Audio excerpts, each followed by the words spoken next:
할렐루야. 오늘도 하나님께서 주신 말씀을 가지고 세상에서 승리하며 살아가는 우리 성도님 되시기를 주님의 이름으로 축원드립니다. 오늘 설교의 말씀의 제목은 내가 빚진 자라라는 제목입니다.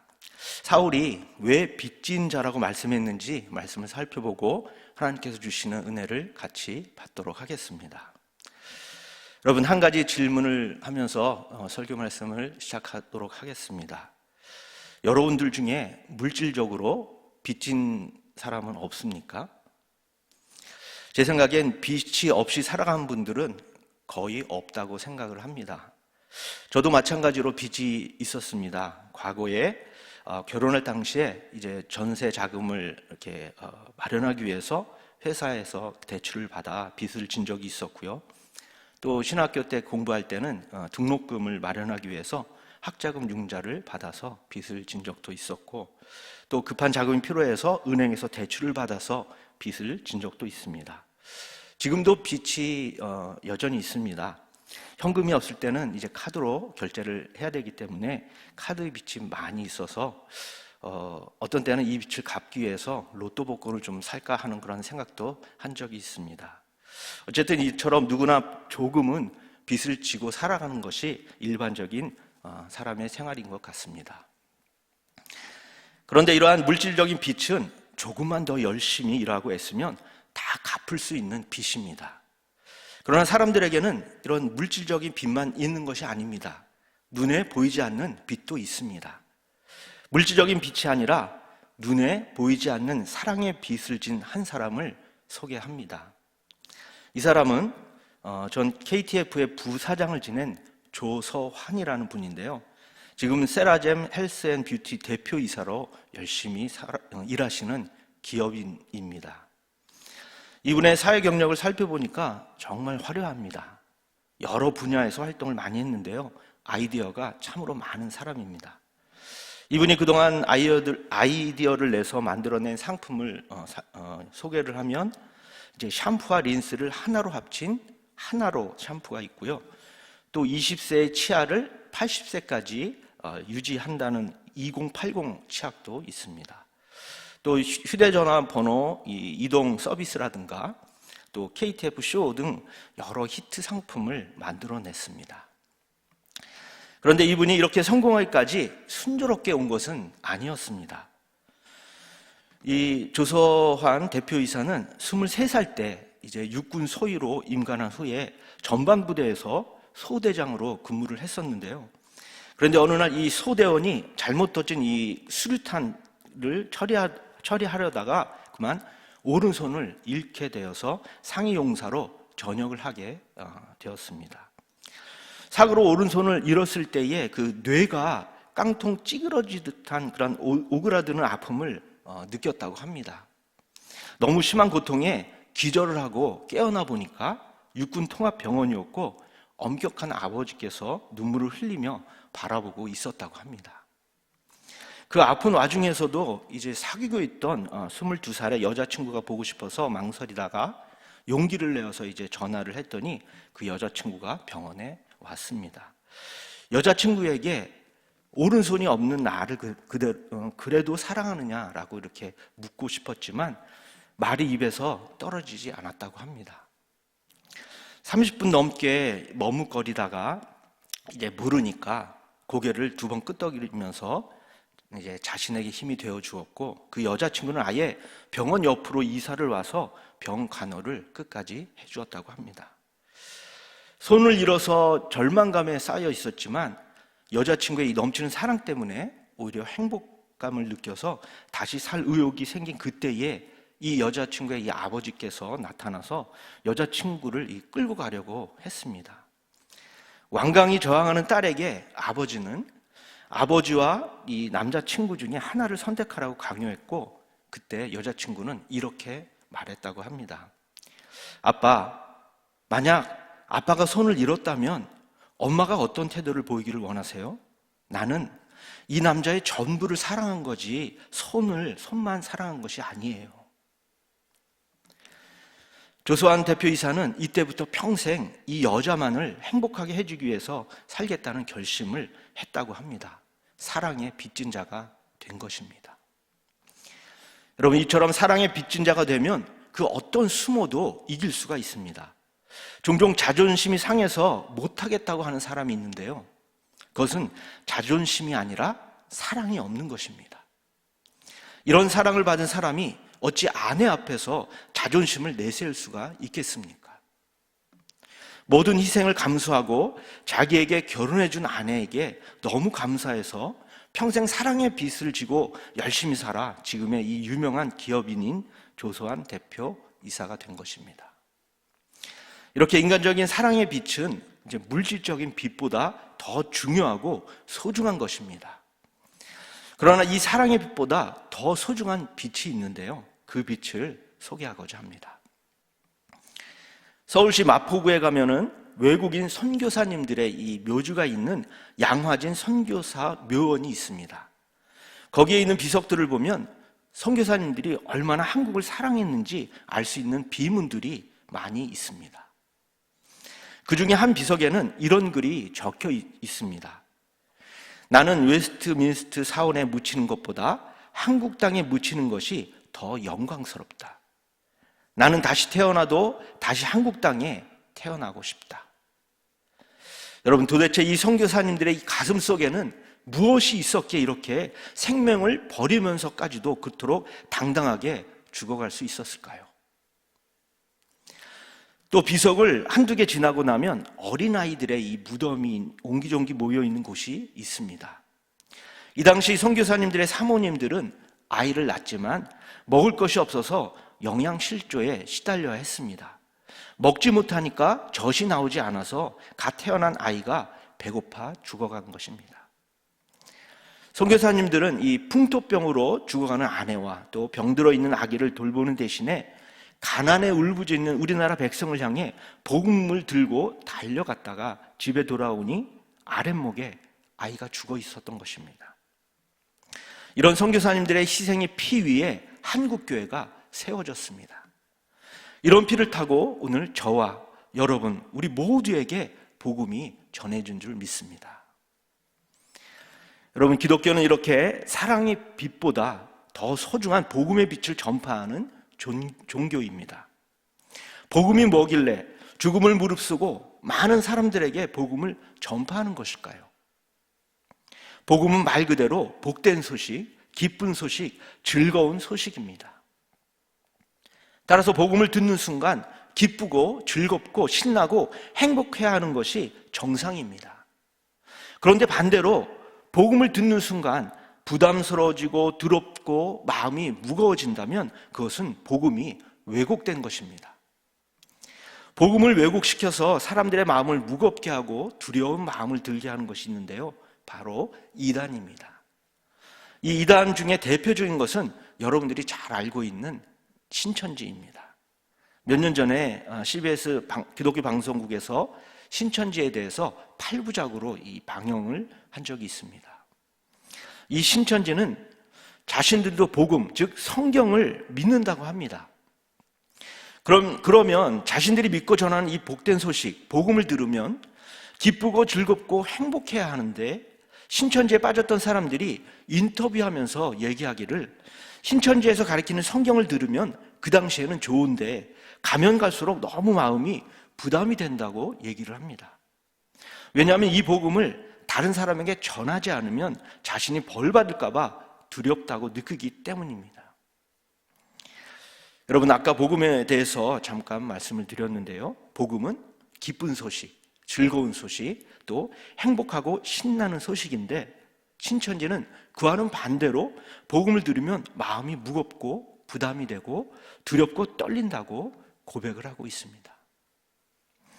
이처럼 기쁜 소식을 전해도 부담되는 소식으로 듣고 또 즐거운 소식으로 전해도 피하고 싶은 소식으로 듣게 된다면 그것은 성경이 의도하는 바를 모르고 오해했기 때문입니다. 따라서 성경이 말씀하는 의도를 정확하게 파악하지 않으면 기쁜 소식이 될 수 없고 오히려 매우 부담이 되는 소식이 됩니다. 여러분, 성경을 듣는 사람에게는 기쁨이 되는 복음을 전하고자 하나님께서 만드신 이 말씀입니다. 그런데 이단들은 복음을 잘못 전달해서 듣는 사람들을 빚쟁이로 만들어 버립니다. 그러면 그 사람은 빚을 갚기 위해서 많은 수고와 노력을 해야 되겠다는 이 마음의 부담감을 가지고 살아가게 됩니다. 이것은 성경이 의도하는 바가 아닙니다. 이단들은 이것을 악용해서 신천지처럼 사람들에게 빚쟁이로 부담을 지우며 죄악의 구렁텅이에 빠지게 합니다.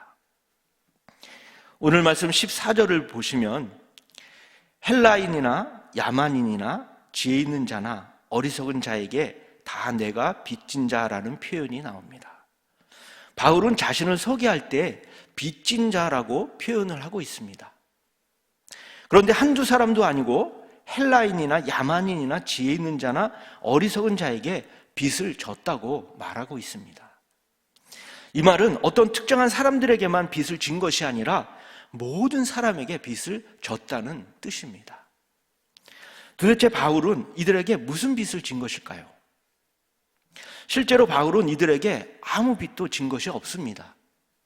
만약에 빚을 진 것이 있다면 예수님께 빚을 졌다고 말할 수가 있습니다. 왜냐하면 자신이 과거에 예수님을 믿는 사람들을 많이 핍박했음에도 불구하고 예수님께서는 자신을 구원하여 주셨으니까 예수님께 빚졌다고 말할 수가 있는 것입니다. 그런데 바울은 예수님께 빚을 졌다고 말하지 않고 모든 사람에게 빚을 졌다고 표현하는 것입니다. 왜 그럴까요? 혹시 이렇게 생각하시는 분들도 있을 것입니다. 인간은 혼자 살 수 없는 존재이기 때문에 알든 모르든 사람들은 서로 돕고 살아가야 한다. 따라서 인간들은 서로 간에 빚을 지고 사는 것이다. 여러분, 그러나 오늘 말씀에서 바울이 말하고자 하는 이 핵심은 이런 일반적인 인간관계에서의 이 빚과는 전혀 다릅니다. 상식적으로 생각을 해봐도 바울은 빚진 사람이기보다는 오히려 남을 도와주는 위치에 있었던 사람입니다. 바울의 신분이나 경력 그리고 그 권세를 보면 누군가에게 도움을 받기보다는 도움을 줄 수 있는 남들에게 혜택을 베풀어주는 사람이었습니다. 그런데 어떤 때는 오히려 도움을 받은 적도 있습니다. 사도행전에 보면 바울은 전도 여행을 하면서 한때 어려움에 빠져서 여러 교회와 성도들의 이 후원을 받은 적이 있다고 이렇게 기록되어 있습니다.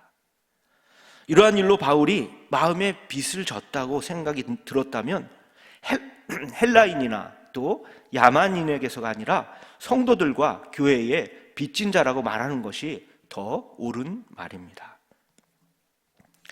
그런데 바울은 그렇게 말하지 않고 오늘 14절 말씀처럼 헬라인이나 야만인이나 지혜 있는 자나 어리석은 자에게 빚진 자라고 고백을 하고 있습니다. 여러분, 아무리 생각해도 바울이 이해가 되지 않습니다. 도대체 왜 자신을 빚진 자라고 했을까요? 그것은 바울이 실제로 빚을 지는 행위를 해서가 아니라 자신이 그들보다 너무 행복하다고 느끼기 때문에 빚을 졌다고 말하는 것입니다. 좀 더 구체적으로 말하면 자신은 예수님 때문에 이토록 벅찬 행복을 누리며 살고 있는데 예수님을 모르는 사람들은 이러한 행복을 누리지 못하며 살아가는 모습을 봤기 때문입니다. 여러분, 바울의 이런 심정을 아시겠습니까? 다른 사람은 나처럼 행복하지 않은데 나만 너무나 신나고 즐겁고 행복하고 평안한 삶을 누리고 있다고 바울은 생각하는 것입니다. 이러한 생각에 바울은 자신과 같이 행복을 누리지 못하는 사람들에게 너무 미안하고 죄송하다고 느끼고 있는 것입니다. 예수님을 모르는 수많은 사람들이 누리지 못하는 행복을 나만 이렇게 풍성하게 누리고 있다니 얼마나 민망하고 송구한가라는 그러한 심정입니다. 그렇습니다, 여러분. 기독교는 매우 인격적이며 다른 사람을 배려할 줄 아는 그러한 종교입니다. 서두에서 잠깐 말씀드렸지만 기독교는 다른 사람을 아프게 하고 또 상처나게 하고 시험 들게 하고 마음을 무겁게 하지 않습니다. 오히려 이단들이 사람들을 아프게 하고 상처나게 하고 시험 들게 합니다. 여러분, 하나님이 일하시는 방식, 예수님이 일하시는 원리는 인간들을 배려하고 높여주고 존경하는 방식입니다. 사도 바울이 자신이 빚진 자라고 표현하는 것도 이러한 하나님의 원리에 입각한 표현 방식인 것입니다. 상대방이 나에게 베풀어 준 것이 없는데도 상대방의 이 불행한 모습을 보면서 그들에게 빚을 졌다고 생각하는 그 마음을 바울은 표현한 것입니다. 기독교의 특성을 나타낸다는 의미로 나 자신이 얼마나 기쁘고 즐겁고 행복한가를 자랑할 때 상대방이 박탈감과 좌절감을 느끼게 된다면 그것은 복음을 표현하는 방식으로는 적절하지 않습니다. 나의 행복 때문에 상대방에게 빚진 마음을 가지면서 상대 앞에서 나를 낮추고 겸손한 마음을 갖는 것이 성경의 자세, 기독교의 자세인 것입니다. 바울은 이러한 기독교의 자세로서 세상 사람들이 가지고 있지 않는 복음을 자신이 갖고 있다고 고백을 합니다. 또한 세상 사람들이 모르는 하나님 나라에서 누리는 이 삶의 기쁨과 감격을 상대방의 입장을 고려해서 내가 빚진 자다라고 겸손히 고백하고 있습니다. 바울은 복음을 통한 삶의 만족과 기쁨과 행복이 없었다면 절대로 이런 말을 할 수가 없었을 것입니다. 바울이 얼마나 행복한 삶을 살았는지를 확인할 본문이 있습니다. 사도행전 26장 29절 말씀인데요. 이렇게 말씀하고 있습니다. 바울이 이르되 말이 적으나 많으나 당신뿐만 아니라 오늘 내 말을 듣는 모든 사람도 다 이렇게 결박된 것 외에는 나와 같이 되기를 하나님께 원하나이다. 여러분, 바울은 모든 사람이 자신과 같이 되기를 소망하고 있습니다. 다른 사람들도 나처럼 복음 때문에 행복하고 신나고 즐겁고 자유롭고 평안하기를 바라고 있는 것입니다. 특별히 사도 바울이 감사하게 생각하고 있는 것은 이 편지의 대상인 로마 교회 성도들이 자신과 같아진 것에 대해서 감사하고 있습니다. 바울은 자신이 성도가 되어서 너무 행복한 삶을 살고 있는데 로마 교회 성도들도 자신처럼 성도가 되었다는 사실에 너무나 기뻐하고 감사하고 있습니다. 오늘 말씀인 로마서 1장 7절을 다시 보겠습니다. 로마에서 하나님의 사랑하심을 받고 성도로 부르심을 입은 모든 자라고 되어 있습니다. 또 8절에 보면 너희 모든 사람에게 관하여 내가 하나님께 감사함은 너희 믿음이 온 세상에 전파됨이로다 라고 말씀하고 있습니다. 바울은 로마 교회 교인들이 믿음 있는 자가 되었다는 사실에 감사하고 있습니다. 그리고 성도가 되었다는 사실, 즉 자신과 같이 하나님께 속하여 행복한 사람이 되었다는 사실에 감사하고 있습니다. 그런데 세상 사람들은 다릅니다. 일반적으로 자신과 다른 사람들을 동일화시키려고 들지 않습니다. 오히려 자신들과 같지 않다는 이 차별화를 만들어내길 좋아합니다. 그러나 성도는 다른 사람이 나처럼 된 것이 가장 기쁘고 신이 나야 합니다. 왜냐하면 성도는 이미 모든 것을 가진 자요, 또 다 아는 자요, 다 이룬 자이기 때문에 남들과 차별화를 통해서 더 얻을 것이 없습니다. 따라서 다른 사람들도 나처럼 되는 것을 기뻐하고 즐거워하는 것이 바로 성도입니다. 바울은 남들보다 더욱 행복한 것 때문에 항상 마음에 빚진 심정을 갖고 있었는데 다른 사람들도 자신처럼 되었다는 사실에 하나님께 감사했던 것입니다. 여러분, 어떤 사람이 감사한다라는 것은 이미 결과가 있다는 의미입니다. 세상은 시작이 반이다라고 말하지만 기독교는 시작은 완성이다라고 해야 합니다. 왜냐하면 기독교의 시작은 언제나 하나님이 하시는 것이기 때문에 하나님이 시작하면 절대로 중단되거나 실패할 수가 없기 때문입니다. 또한 하나님이 시작하신 일은 언제나 이미 결과를 내포하고 있기 때문에 최종 시점에 가봐야 결과를 확인하는 것이 아니라 시작할 때 이미 완성된 것이나 마찬가지입니다. 따라서 기독교는 단지 시작이 아니라 이미 완성이기 때문에 감사가 나올 수 있는 것입니다. 사도 바울은 자신이 구원받은 사실에 감격해하고 로마에 있는 형제들도 자신처럼 성도가 된 사실에 감사하고 있습니다. 그렇습니다. 기독교의 감사는 바울처럼 다른 사람이 나와 같아진 것에 대한 감사입니다.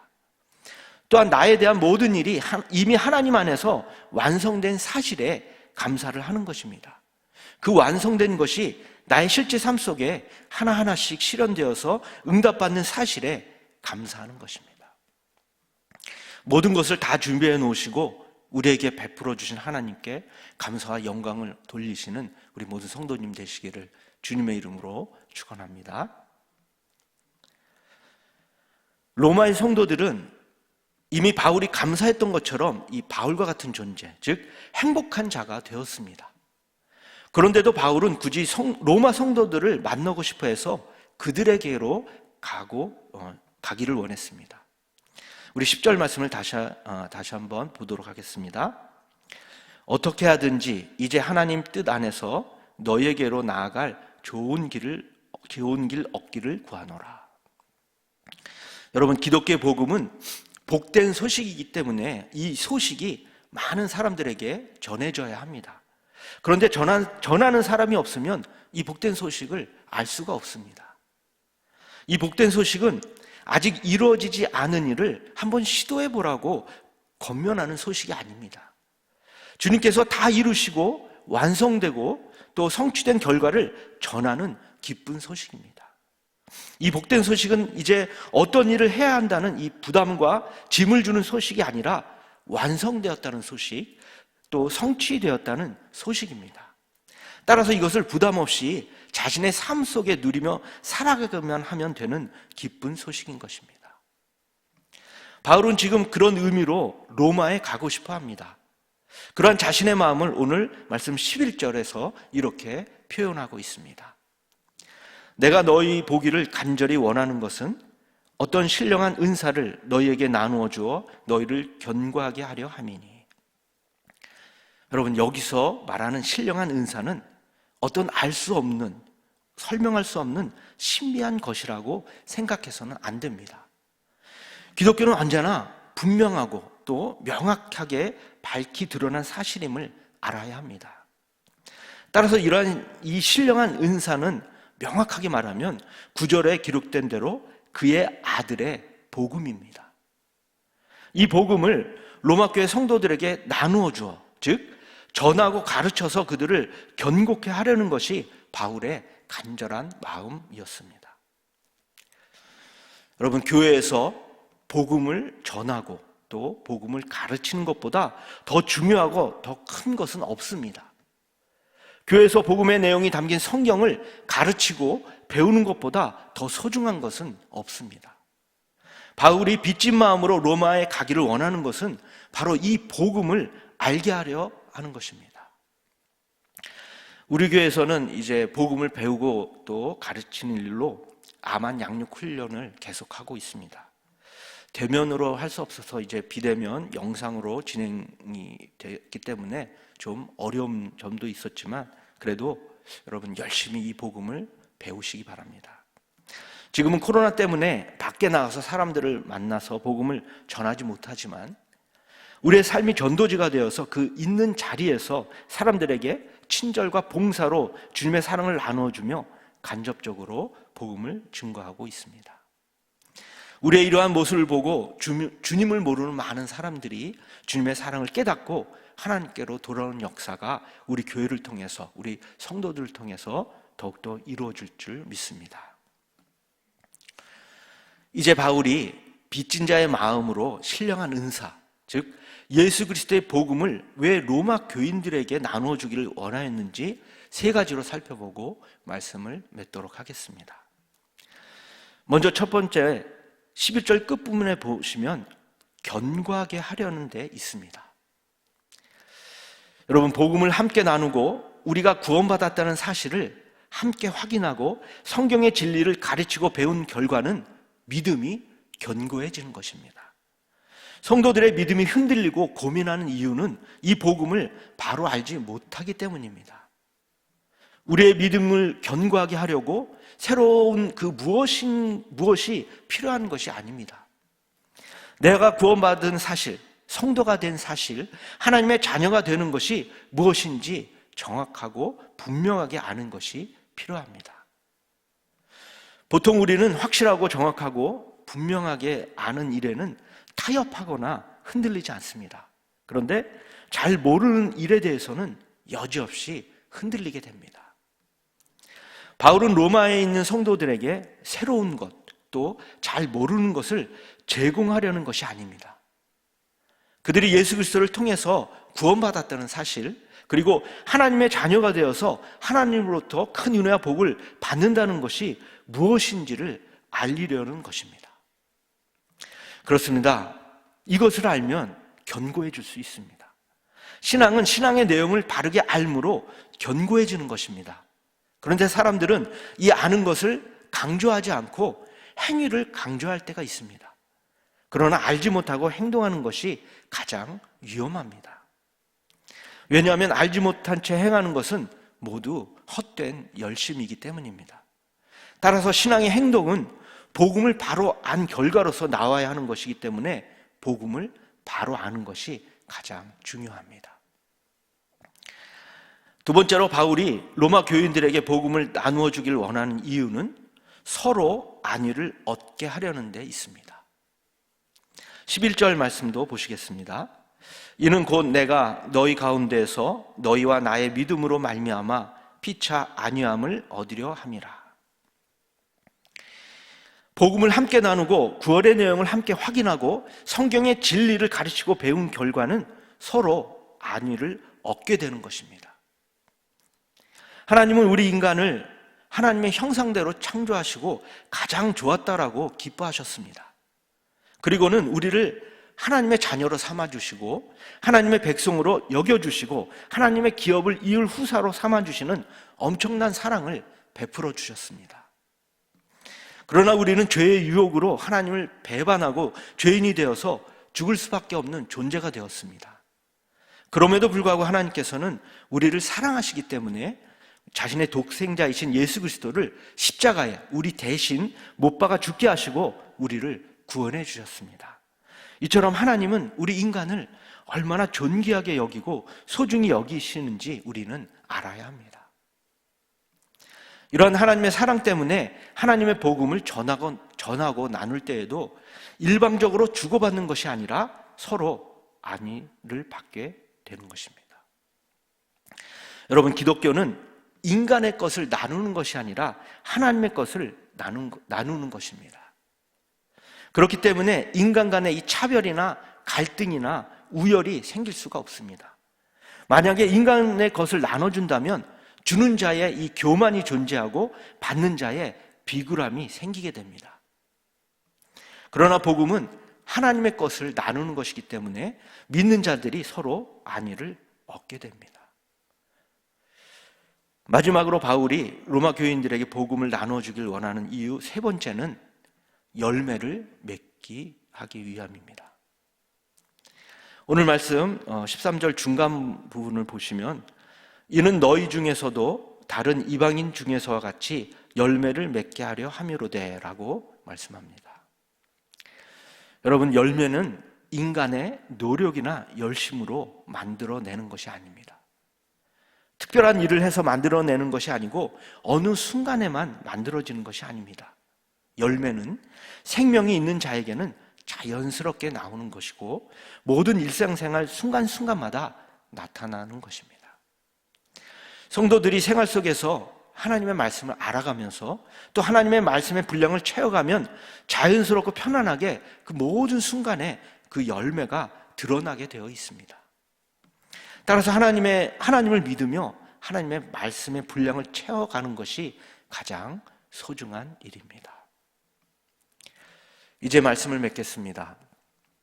바울은 로마교회 성도들에게 가기를 원했는데 그 목적은 서로 견고하게 하기 위해서입니다. 또 서로 안위를 얻으며 열매를 맺게 하기 위해서입니다. 그런데 13절 끝 부분에 보면은 지금까지 길이 막혔다라고 말합니다. 이것에 대해서 우리는 이상하게 생각할 수가 있습니다. 이렇게 아름답고 선한 의도가 있는데 왜 하나님은 길을 열어주시기보다는 길을 막히게 하셨는지 말입니다. 그러나 하나님은 사람이 원하는 때가 아니라 하나님의 때에 하나님의 방법으로 일하십니다. 하나님의 힘과 능력으로 일하시는 것입니다. 따라서 일이 진행이 잘 안 된다고 해서 조급한 마음으로 사람의 힘이나 방법으로 일해서는 안 됩니다. 하나님을 절대적으로 믿으면 조급한 마음, 또 답답한 마음, 절박한 마음이 없어지게 됩니다. 왜냐하면 하나님은 모든 것이 합력하여 선을 이루신다고 말씀해 주셨기 때문입니다. 바울은 빚진 마음으로 로마에 가기를 여러 번 원했지만 그 길이 막혔다고 합니다. 그러나 절박하신 분은 바울보다는 하나님이십니다. 로마 성도들이 복음에 대해서 깨닫기를 원하는 마음은 바울보다 하나님이 더 크십니다. 바울보다도 로마 교회 성도들을 사랑하시는 분도 바로 하나님이십니다. 지금까지 그 길이 막혔다고 하지만 막혀있는 상황이 끝이 아닙니다. 여러분, 우리의 때에 맞추려고 하나님께 강요해서는 안 됩니다. 우리의 능력에 근거해서 하나님을 조정하려고 해서도 안 됩니다. 일이 늦어지더라도 하나님께서 일하시도록 하나님께 순응하는 것이 가장 아름다운 것입니다.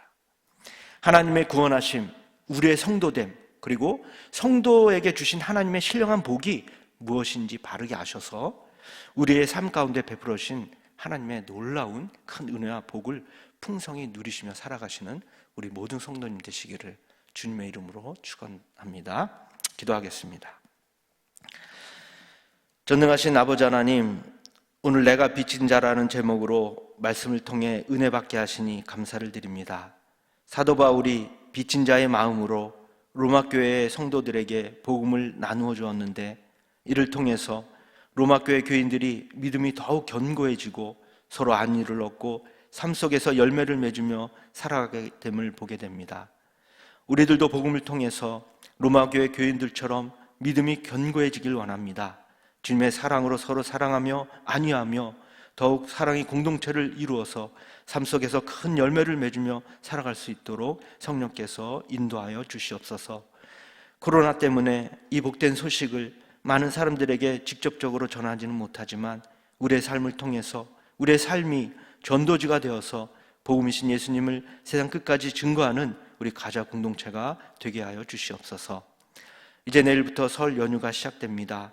코로나 때문에 고향에 가지 못하는 성도들을 위로하여 주시고 그럼에도 불구하고 고향에 가시는 성도들은 건강하게 잘 다녀올 수 있도록 모든 상황을 붙잡아 주시옵소서. 감사를 드리며 이 모든 말씀 우리를 구원해 주신 예수 그리스도의 이름으로 기도합니다. 아멘.